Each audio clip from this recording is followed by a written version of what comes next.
Hey guys, this is Bluffmunkey back again for Sonic Academy, and in today's course we're going to take a look at how to make an ambient track. Now in this particular case I just happened to make a cinematic ambient track. It just went down that road a little bit based on a video I used to describe a theory earlier on in the course. So we're going to take a look at some of the instruments I've used. We're going to take a look at some of the contact libraries I've used. There's a plethora of contact libraries out there, hundreds of them, of varying qualities and contents. We're also going to take a look at using samples, and in particular some unusual samples that you might not immediately think of. And we're going to take a look at the composition of the track. Now in this particular case I tried to combine a more drone-like ambient, which is the start of the track, with a more cinematic and melodic ambient later on. I do investigate some of my own inspiration, some of the artists that I like to listen to in terms of this genre, but the genre is so wide-reaching. So let's have a look through the track now.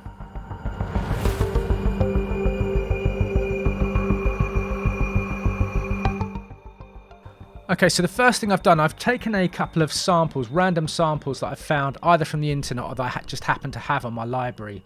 So we're going to take a look at this police. No, actually, we're going to take a look at the thunderstorm first. So it's possibly a fairly cliched atmosphere creator, but it's cliched for a reason, because it works. And what I've done in this case is I actually explain this in the full course, but I do a lot of filtering with samples so that they're not full spectrum. We're not listening to the whole frequency. If I just group these together,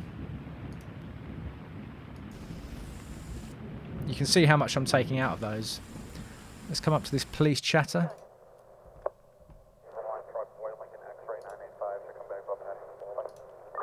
Done more or less the same thing.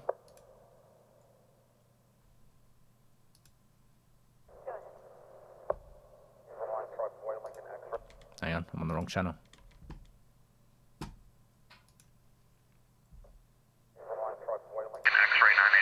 Yeah, I filtered a ton of stuff out of that. Something else, a common theme, is that everything is smothered in black hole reverb, which is, you know, my go-to. You probably know that already. Then I found this texture from a Wave Alchemy pack I had.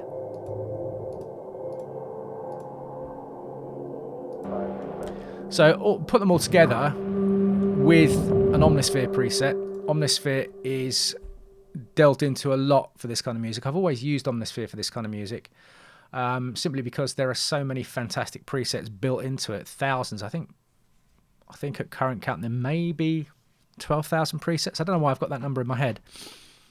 But altogether, we're starting to create an atmosphere.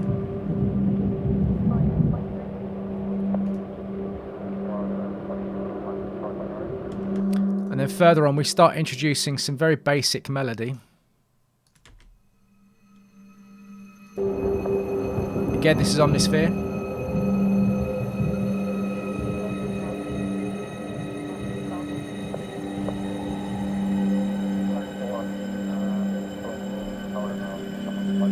And something that one of the ways I like to work is I like to keep things as simple as possible. I tend to use the same plugins over and over again. Black hole, very basic EQ, very basic compression. Unless I really, really need to delve into it, I'm not going to do too much in that kind of thing.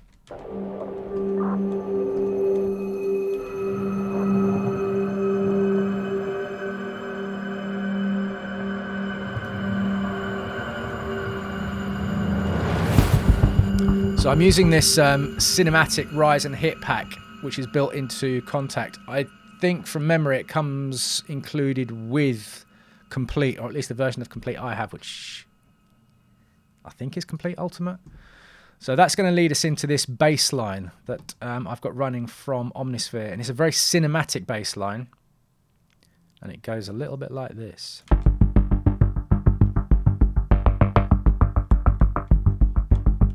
And throughout the track I've been using the mod wheel, or the clip envelopes in Ableton Live, because we can't do mod wheel automation straight into Live. As far as I know, you can only do it on clip level.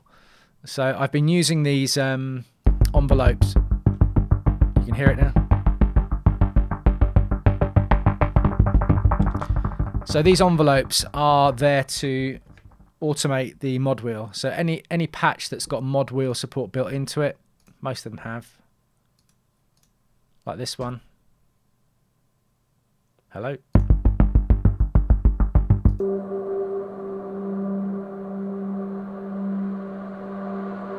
You can hear that getting far more airy and open. So this kind of music for me is about building up layers that work together. I do go into that in one of the videos. I go into how I choose the sounds. There's a video specific to that. Because I used to make this kind of music a lot back in the day, and really for me it was just about carefully constructing layers of sounds together that work well together to evoke a mood or an emotion, and that's what we investigate in this course. Where are we now? We're kind of here. So I'm using Anna 2 as a kind of, we've already got some moody, low down, paddy sounds, and I'm using this arpeggiated sound from Anna 2 to puncture that. So it's, again, layers. We're having different kinds of layers and textures and sounds that work together. Loads of reverb.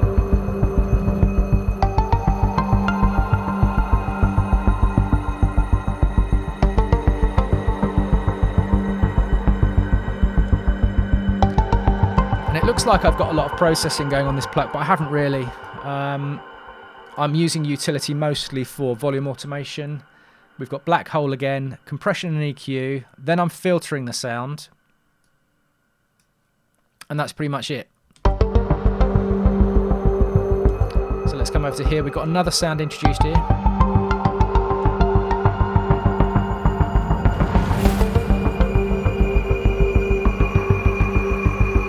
So we've now got 3 of these textures running together. Let me just solo these ones.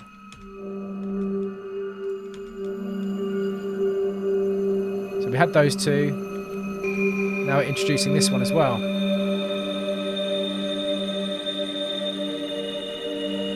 We've got the arpeggiator from Anna 2. And then I also add this little undertow. This, which I think works really well. Now if we take off, let's just take off all of the processing. I'm just going to group it all together.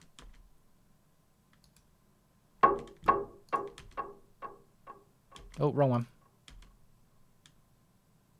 So it's a very simple sound, but once you add all this filtering and EQ and reverb and that kind of thing, it takes it to a different place. And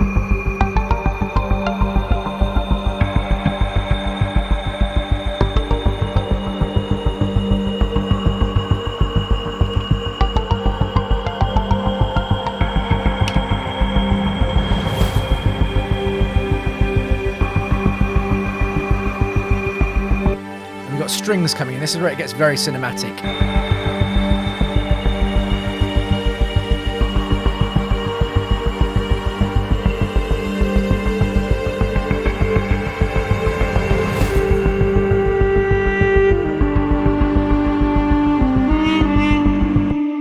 This is what I call my organic element. This is a more realistic kind of instrument.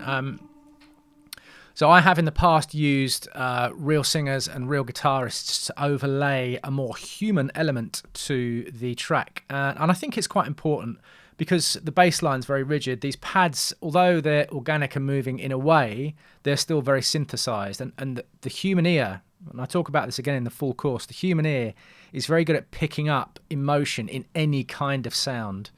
And whilst these other elements, the pads are moving, they're not moving in a way that we can connect to. They're moving in a very kind of abstract way.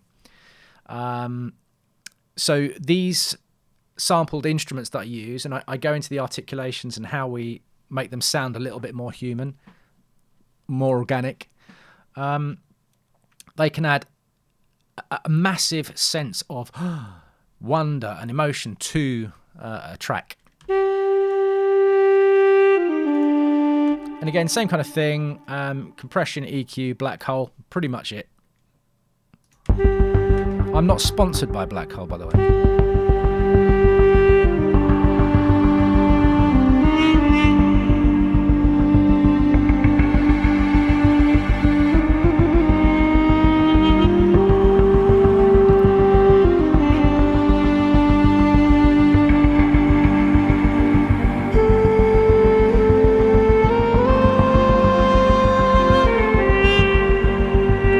So these are the notes for the melody, and these are the key switching notes. This is how you change the articulations within a lot of sample libraries, and this is something we go into in depth in the video. And then finally, the last element I add is a second layer of strings. So we had this one originally, which is a string ensemble from... Did I show you that? From Omnisphere. Yes, I did show you that, I believe. So this is the original one. And then we add a second layer. This one is from Spitfire, and it's a paid-for contact library.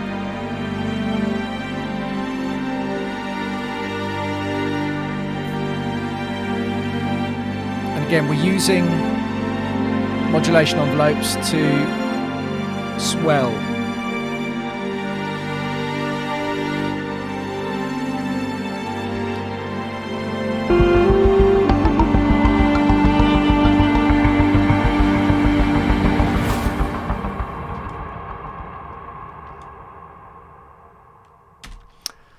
So that's pretty much it. Please like and subscribe the channel, and head over to sonicacademy.com to watch the full in-depth course. Thanks, guys. Thanks everyone for watching. We really appreciate all the support from you guys. If you love this video, then smash a like, and if you want to be notified about new videos, hit the subscribe and notification buttons. Peace!